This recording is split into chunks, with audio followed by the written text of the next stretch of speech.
कांग्रेस विधायक आरिफ मसूद ने बड़ा बयान दिया है। मसूद ने कहा कि जब देश में नफरत परोसी जा रही है तो एक वर्ग विशेष को ये बताने का प्रयास किया जा रहा है कि मुल्क के लिए उन्होंने कुछ नहीं किया।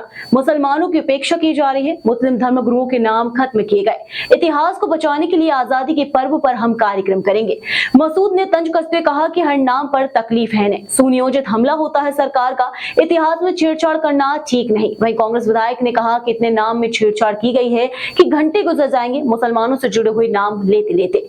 आजादी के पर्व पर 7 दिनों तक हम कार्यक्रम करेंगे जिसमें मुस्लिम धर्म गुरुओं की जानकारी और आजादी में शहादत देने वाले मुस्लिम वर्ग के वीरों की जानकारी दी जाएगी।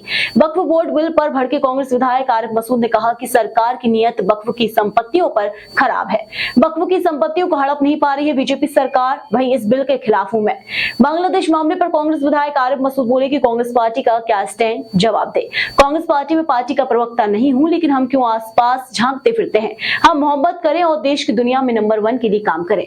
वहां क्या हो रहा है उन्हें जो करना है वो करें। हमें इस देश से मतलब है और हम इस देशों में अपनी लड़ाई लड़ रहे हैं।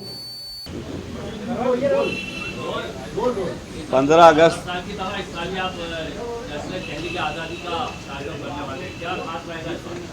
देखिए 12 साल कंप्लीट हो रहे हैं इस प्रोग्राम को करते करते।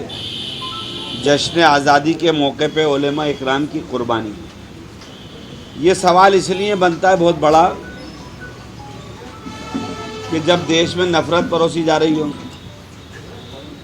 एक वर्ग विशेष को इस देश में ये बताने का प्रयास अपने भाइयों के सामने ये करा जा रहा हो कि इनकी हिस्सेदारी देश की आज़ादी में नहीं है। ऐसे वक्त में उस इतिहास को ज़िंदा करना ज़रूरी है जिसमें मुस्लिम धर्म गुरुओं ने इस मुल्क की आज़ादी के लिए कुर्बानियाँ दी।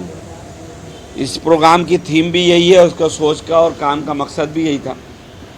दूसरा था कि जिस तरह से हिस्ट्री में धर्मगुरुओं के नाम ख़त्म किए गए और एक झूठी हिस्ट्री पेश करने का प्रोपेगेंडा देश में चल रहा हो, तो ऐसे वक्त में देश में बच्चों को ये बताना पड़ेगा कि इस देश के असल लड़ने वाले हम भी हैं, इस देश से मोहब्बत करने वाले भी हैं और इन्होंने ही इस देश को मिलजुल कर आज़ादी की तरफ लेकर मुकम्मल करा था।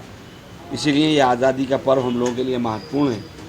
ये सब बताने के लिए चौराहों पर 7 दिन तक प्रत्येक चौराहे पर हम बच्चों को आमंत्रित करते हैं, उनको प्राइज़ भी देते हैं।